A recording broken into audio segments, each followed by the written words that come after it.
The two-point convert. Let's see if Cornelius can manufacture a boat.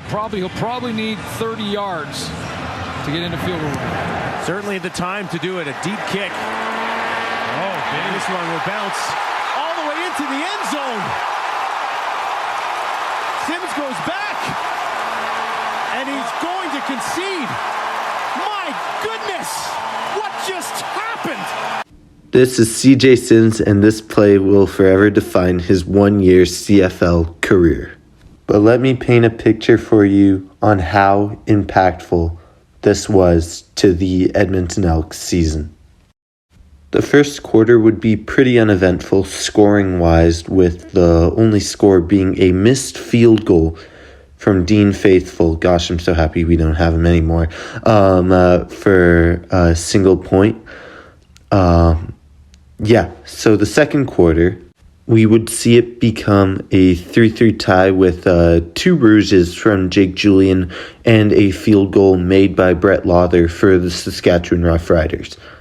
This would have the game be tied going into halftime. In the third quarter, however, we would see it be all Edmonton Elks with a Jake Julian rouge and Taylor Cornelius running it in for a touchdown, and Dean Faithful would make the extra kick. Score is 11-3 Edmonton. However, in the fourth quarter, Passing, no touchdowns just yet.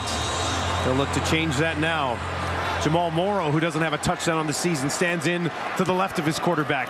Harris wants to be throwing here, far side, touchdown! He finds Picton, and the Riders strike late. We've got a 2-point game at Mosaics.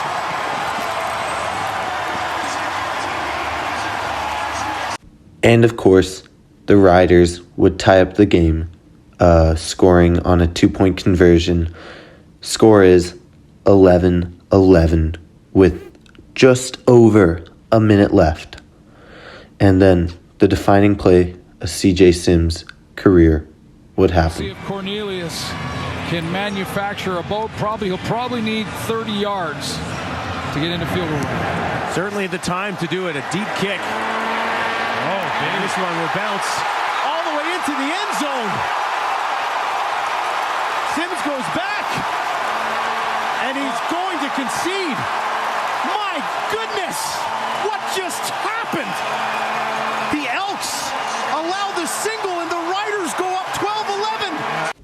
This one play would prove catastrophic to the Elks season, with the team not winning a single game until week 10, starting the season off 0-9, with Taylor Cornelius getting benched for Jarrett Daggy, and then eventually Trey Ford starting and giving some life to this team, but by then it was too late.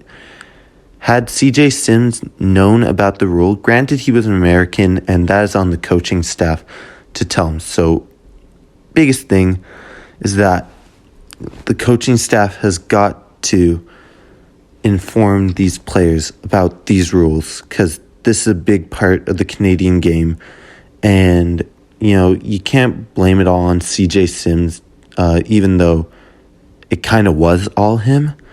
You gotta put some of that responsibility on the coaching staff. Now, granted, at the time the coaching staff was god awful, so it's kind of good that we moved past that. Mark Keelam has turned the special teams into an absolute machine, but there were some dark times, like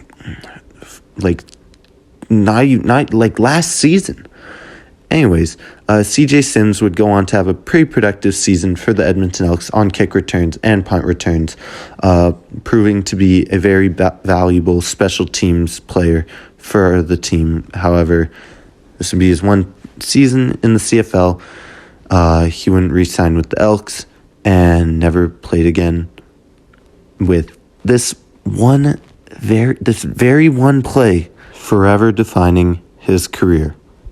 Now that is the story of what happened on July 6, 2023. If you guys enjoy the video, make sure to like, make sure to subscribe, helps out the channel. See you guys in the next one. Peace out.